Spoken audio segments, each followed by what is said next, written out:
Hello friends, हम लोग आज डिस्कस करेंगे क्वाजी स्टैटिक इक्विलिब्रियम के बारे में। ये टॉपिक इसलिए मैंने लिया है क्योंकि लास्ट क्लास में हम लोग सेंट्रल फोर्स पोटेंशियल पढ़ रहे थे और लास्ट से मैंने एक क्वेश्चन दिया था आपको कि पहले सेंट्रल फोर्स पोटेंशियल का डेफिनेशन लिख देते हैं फिर से, ठीक है, आप फिर देखें क्यों ये टॉपिक रिलेवेंट है उसमें, ठीक है। ऐसे quasi static equilibrium thermal physics का टॉपिक है, बट यहाँ पे थोड़ा हम लोग को ज़रूरत पड़ रहा है सेंट्रल फोर्स पोटेंशियल समझने में, इसलिए इसको किया जा रहा है। तो एक बार मैं सेंट्रल फोर्स पोटेंशियल का डेफिनेशन लिख देता हूँ पहले।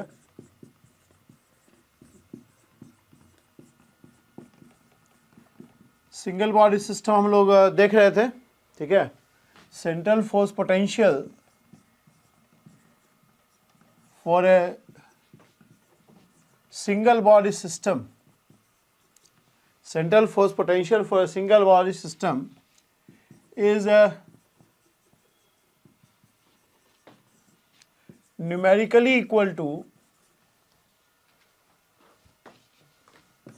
the work done। जब भी वर्क डन लिखा रहता है इसका क्लियर मीनिंग है work done by external agency, ठीक है। तो work done by external agency लिख देते हैं, नहीं भी लिखा रहेगा तब भी आप समझिए एक्सटर्नल एजेंसी ही है। Work done bye passive voice है ना, work done by external agency in bringing the body from its reference position, from its, ये सब डिस्कस कर लिए थे हम लोग, रेफरेंस पोजीशन क्या होता है, to its existing position,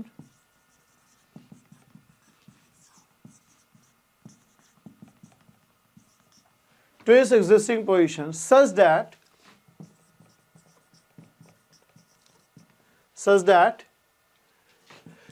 the body is never accelerated, body is never accelerated or it remains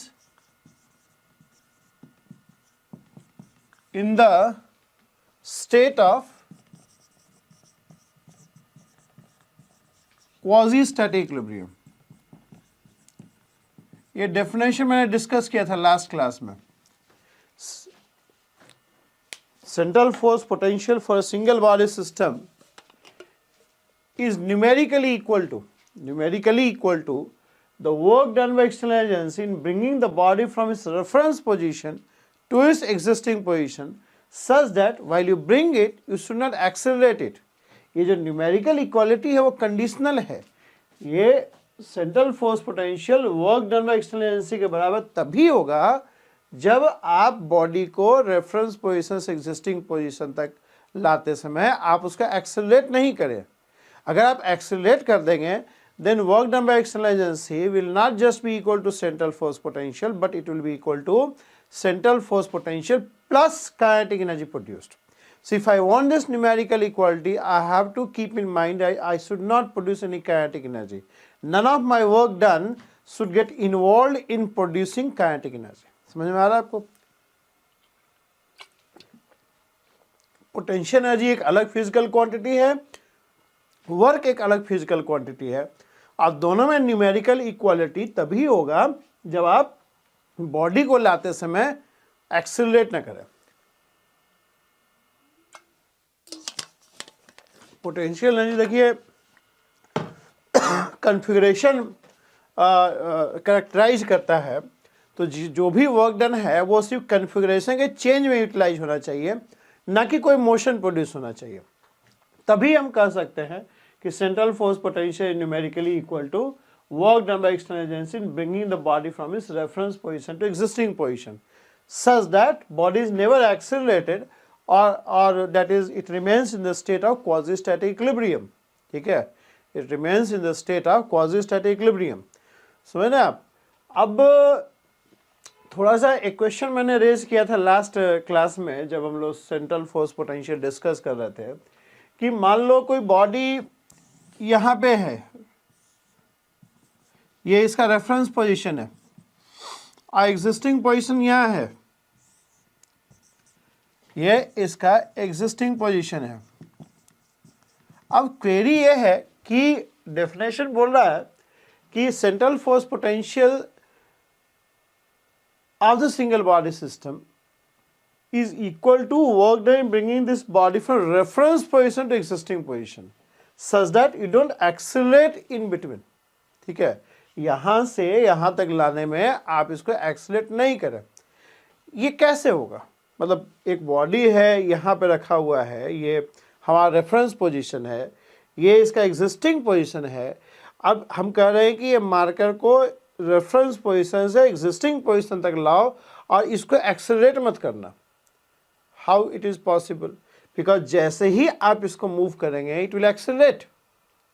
ठीक है, जैसे ही इसका रेफरेंस पोजीशन से आप हिलाएंगे ये एक्सेलरेट कर जाएगा। But definition is saying you have to bring it from reference position to existing position such that the body is never accelerated। ठीक है, so how it will be performed? अगर actual में हम लोग इसको परफॉर्म करना चाहे तो कैसे परफॉर्म होगा? How you will bring this body from reference position to existing position such that it is never accelerated? That's the problem। ठीक है, and what is meant by this quasi-static equilibrium? ये एक homework में मैंने दिया था आपको फाइंड आउट करने, आज इसको हम लोग डिस्कस करेंगे। देखिए, क्वाजी स्टैटिक इक्विलिब्रियम ऐसे तो ये टर्म थर्मल फिजिक्स का है। ठीक है, तो इसको समझने का जो अच्छा एग्जाम्पल आएगा वो भी थर्मल फिजिक्स से ही आएगा। ठीक है, सो ऐसे तो बोलते रहेंगे तो समझ में नहीं आएगा कि क्वाजी स्टैटिक इक्विलिब्रियम क्या है, डिफाइन कर दिया। नहीं, एक एग्जाम्पल लेते हैं and through that example we will try to understand what is quasi static equilibrium. ठीक है, इक्विलिब्रियम वी ऑल नो। ठीक है, when net force is zero, the condition for equilibrium is net force has to be zero. There is no acceleration in the body. We say it is in equilibrium. But the word quasi-static, we have to understand is quasi-static. Quasi मतलब होता है impartially correct या इस type का impartially correct quasi। ठीक है, देखिए quasi-static equilibrium समझते हैं थोड़ा। एक एग्जाम्पल लेते हैं थर्मल फिजिक्स से और स्टेप बाय स्टेप देखते हैं क्या होता है क्वाजी स्टैटिक इक्विलिब्रियम। आपको आगे भी जरूरत पड़ेगा। ठीक है, अच्छा, सेंट्रल फोर्स पोटेंशियल अच्छे से समझना इसलिए ज़रूरी है कि जो आगे आप दो पोटेंशियल पढ़ने जाएंगे, मतलब ग्रेविटेशनल पोटेंशियल और इलेक्ट्रोस्टैटिक में कूलम्बिक पोटेंशियल, ये दोनों सेंट्रल फोर्स पोटेंशियल का स्पेशल केस है। ठीक है, मतलब Coulombic potential is simply the central force potential for the electrostatic system और जो ग्रेविटेशनल पोटेंशियल है वो central force potential for the gravitational system है। There can be many more central force potential for different central force system, because central force system तो एक पूरा family of systems है। ठीक है, where the force satisfies two criteria. One is the magnitude should be function of distance from the fixed point, which is called center of force, and direction is either towards the fixed point or away from fixed point. If force satisfies this criteria, I can call it central force। ये सब हम लोग last पहले पढ़ चुके हैं। So you just, if you are watching this video, refer to the previous videos on the definition of central force, conservation of angular momentum, and what else we have studied? Equivalent one body system, ठीक है, central force potential. Then you go in sequence. Physics does not, वो hip hop करके physics नहीं पढ़ पाएंगे आप। ठीक है, तो आप पहले का भी वीडियोस देखेंगे तो you will understand it better why I am talking about quasi-static equilibrium. Okay, so let's come to our topic, quasi-static equilibrium। Quasi-static equilibrium, let's take an example। हम लोग थर्मल फिजिक्स से एक एग्जाम्पल लेते हैं। Let's consider a cylinder having a light frictionless piston। Cylinder having light frictionless piston। देखिए, थोड़ा आपको अजीब लगता होगा कि कभी भी पिस्टन लाइट तो होता नहीं है, मतलब you don't have massless piston anywhere. ठीक है, और फ्रिक्शनलेस भी नहीं रहेगा कभी भी। सिलेंडर और पिस्टन का फ्रिक्शन जीरो नहीं रहेगा, कम होगा but it won't be frictionless. ठीक है, और लाइट तो बिल्कुल नहीं मिलता है, लेकिन फिर भी क्यों लेते हैं? Why we take such assumptions जो प्रैक्टिकली पॉसिबल नहीं है।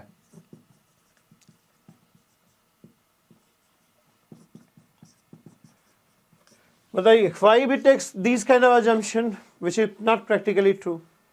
देखिए, फिजिक्स में वो सारा चीज़ हम लोग ले सकते हैं जो किसी बेसिक लॉ को वायलेट नहीं करता है। ठीक है, मतलब प्रैक्टिकली पॉसिबल नहीं है, but it's not something which is impossible also.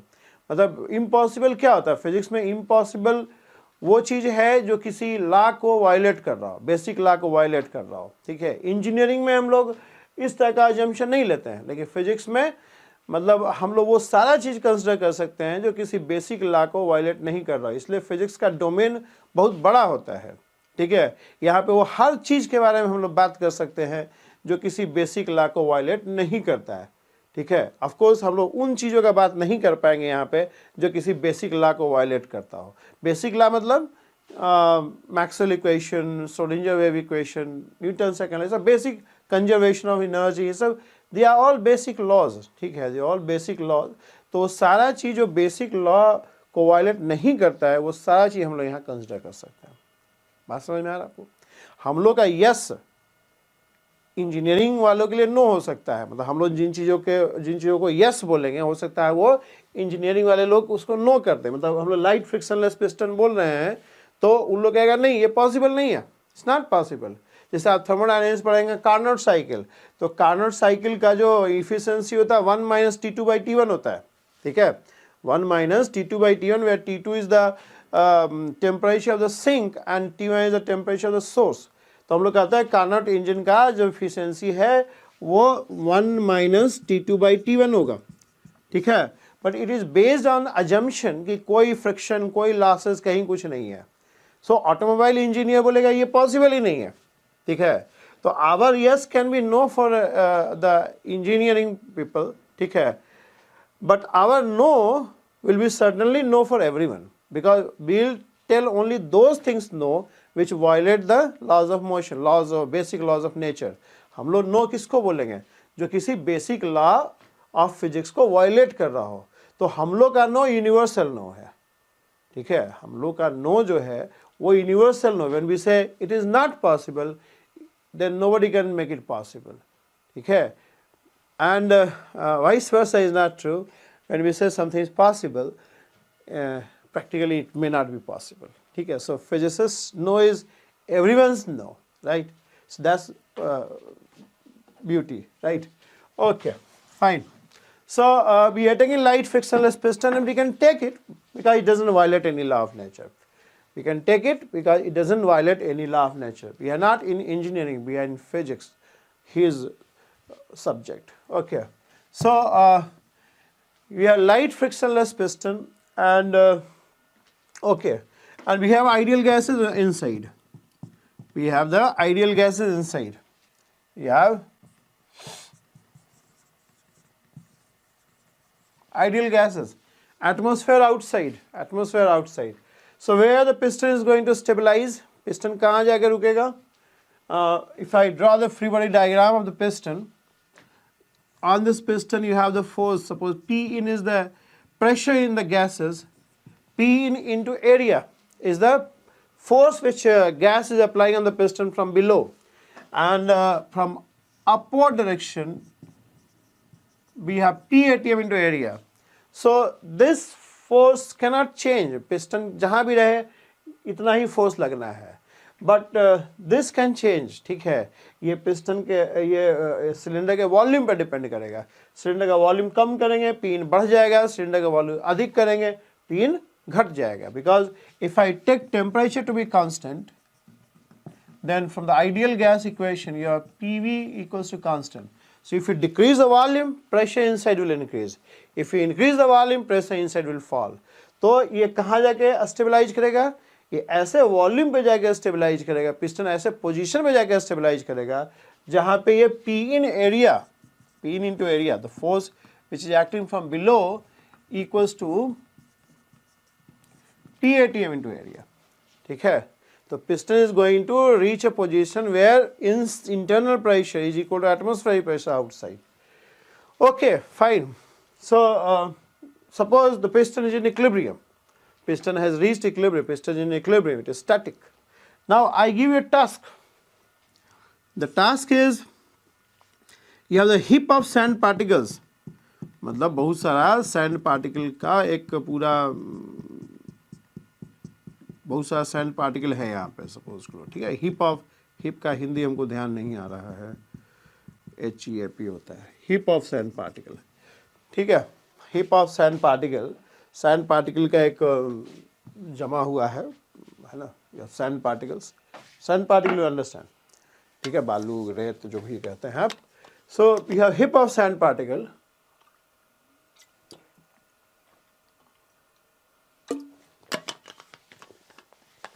and I give you a task. The task is you just pick when you are here. This is you, right? You are here, and I give you a task. The task is you have to pick the sand particle and place it on the piston. आपको एक मैंने task दे दिया कि आपको यहाँ से sand particle pick करना है और पिस्टन के ऊपर रख देना है। एक sand particle, just pick a sand particle and place it here, यहाँ प्लेस कर दीजिए। व्हाट विल हैपन, क्या होगा? एक single sand particle is very light, right? अगर मास की बात करें सैंड पार्टिकल का, I can't tell you exact mass, but it will be somewhere on 1 milligram, like 10⁻⁻⁶ kg। ठीक है, 1 milligram का होगा मोस्ट सैंड पार्टिकल, मान लो, सपोज करो 10⁻⁻⁶ kg। So if I just pick a sand particle, if you pick a sand particle, place it here, just pick a sand particle, place it here, what will happen? क्या होगा? You have additional force coming up over here in the form of weight of the sand particle, where m is the mass of sand particle. This is going to be so small. देखिए, mass is 10⁻⁶ kg. If I take g as 10, it's going to be minus 10⁵ Newton, which is extremely small force. So if you have extremely small force acting on this piston, additional force, what will happen? Piston will move away from equilibrium. देखिए, equilibrium में क्या था? P ATM T इनके बराबर था। अब एक additional force लग रहा है ना mg के फॉर्म में, हालांकि बहुत छोटा है, हालांकि ये force बहुत कम है, but still the piston won't remain in equilibrium. What will happen? Piston will go down by how much amount? By very small amount. Piston will go down by so small amount that you cannot see by your naked eye. Piston इतना कम नीचे आएगा कि आप अपने आंख से देख ही नहीं पाएंगे, नेकेड आई से नहीं देख पाएंगे। आपको कोई माइक्रोस्कोप या कुछ उस टाइप का मैग्नीफाइंग कोई इक्विपमेंट यूज करना पड़ेगा आपको। क्योंकि क्यों बहुत कम नीचे आएगा? क्योंकि जैसे ही पिस्टन हल्का सा नीचे आएगा, ये वॉल्यूम घटेगा, और जैसे ही वॉल्यूम घटेगा प्रेशर इंक्रीज कर जाएगा। और कितना इंक्रीज करेगा? इंक्रीज करके again P into area becomes equal to P ATM into area plus mg। और ये P into area already P ATM into area के बराबर था। अब हल्का सा बढ़ना, कितना बढ़ना है? P into area has to increase by mg amount, which is very very small। और उतना बढ़ने के लिए हल्का सा नीचे आने का ही जरूरत है। उतना एडिशनल फोर्स जनरेट होने के लिए नीचे से हल्का सा भी नीचे आएगा तो ये इक्विलिब्रियम फिर से मेंटेन हो जाएगा आपका। समझ में आ रहा है आपको? मतलब पिस्टन इतना थोड़ा नीचे आएगा कि आपको दिखेगा भी नहीं कितना कि नीचे आया है। ठीक है, so piston will come by very small amount in downward direction. It is so small that you won't be able to see it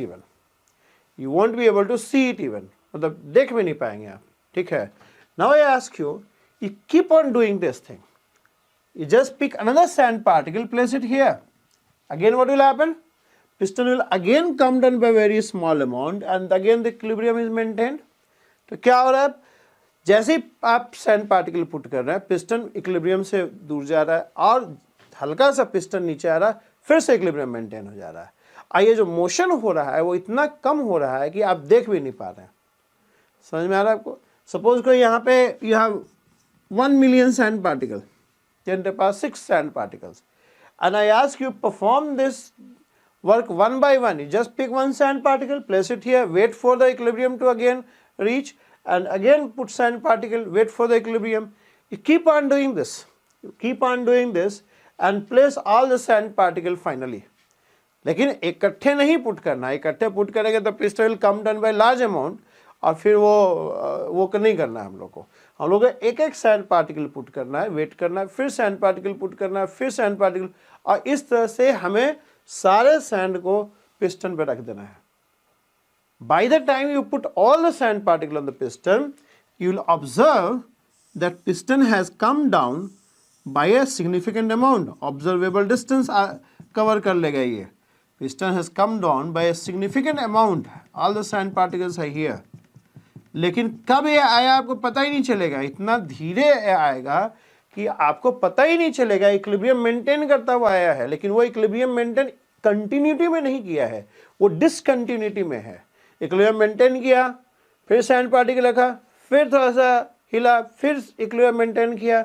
so you can say, अगर मान लो ये 5 सेंटीमीटर ट्रेवल किया, let suppose, then this journey of 5 centimetre is not in complete equilibrium. मतलब ये journey जो 5 centimetre का है वो कंटिन्यूअसली इक्विलिब्रियम वाला नहीं है, ये डिसकंटिन्यूअस इक्विलिब्रियम में है। It is dotted by, this journey of 5 centimetre is dotted by 1 million equilibrium positions. 1 million sand particles है, हर बार सैंड पार्टिकल रख रहे हैं, इक्विलिब्रियम मेंटेन हो रहा है, फिर सैंड पार्टिकल रख रहे हैं, फिर उसका इक्विलिब्रियम, फिर से नया इक्विलिब्रियम आ जा रहा है अलग डिस्टेंस पे। तो आप कह सकते हैं कि जो 5 सेंटीमीटर का जर्नी है पिस्टन का, it is dotted by 1 million equilibrium position. 1 million equilibrium position इसमें इन्वॉल्व है, ठीक है। It's not equilibrium in continuity, it's equilibrium in discontinuity. The process is extremely slow and this is called quasi static equilibrium. इसी को हम लोग quasi-static equilibrium बोलते हैं।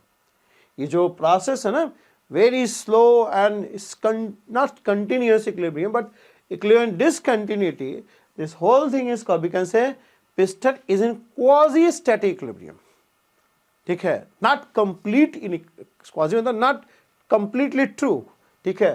तो it's not like it is always in equilibrium but it's intermittently in equilibrium। ये थोड़ा समय में इक्विलिब्रियम में रीच करता रहा है, मतलब ये बहुत ऑलमोस्ट इक्विलिब्रियम में ही है, लेकिन कंटिन्यूअसली नहीं है पूरे जर्नी में, but is dotted by 1 million equilibrium position. आप समझ रहे हैं, मतलब 5 सेंटीमीटर का जर्नी में इतने इक्विलिब्रियम पोजीशन है, मतलब आप समझिए कि 1-2 इक्विलिब्रियम पोजीशन के बीच में ये इतना डिस्टेंस ट्रेवल कर रहा है, ठीक है। और ये इतना एक छोटा डिस्टेंस है कि आप अपने नेकेड आई से देख नहीं पाएंगे। तो आप कहेंगे, एक ऑब्जर्वर जो है वो कहेगा कि यार कि ये तो हमेशा ही इक्विलिब्रियम में था, ठीक है। तो ये क्वाज़ी-स्टैटिक इक्विलिब्रियम होता है। और इसी तरीके से हम लोग जो सेंट्रल फोर्स पोटेंशियल में जब बात कर रहे हैं कि body is brought from reference position to existing position, तो कुछ इसी तरीके से हम लोग बॉडी को रेफरेंस पोजिशन से एग्जिस्टिंग पोजिशन तक लाते हैं। Extremely slow process, fortunately we don't have to do it, ठीक है। It is extremely slow process. इसी तरीके से हम लोग सिंगल बॉडी को रेफरेंस पोजीशन से एग्जिस्टिंग पोजीशन तक लाते हैं। It is not in continuous equilibrium but it is in quasi static equilibrium. Quasi static equilibrium में होता है, ठीक है। So this is how we bring the body from reference position to existing position. You understand it? Quasi static equilibrium, quasi static equilibrium यही होता है, ठीक है। तो ऐसा ही इक्विलिब्रियम का हम लोग बात वो डेफिनेशन में कर रहे हैं, ठीक है। Fine, okay. नेक्स्ट क्लास में हम लोग कंजर्वेशन ऑफ एनर्जी का बात करेंगे। We have understood what central force potential completely, now we will make use of it. Thank you.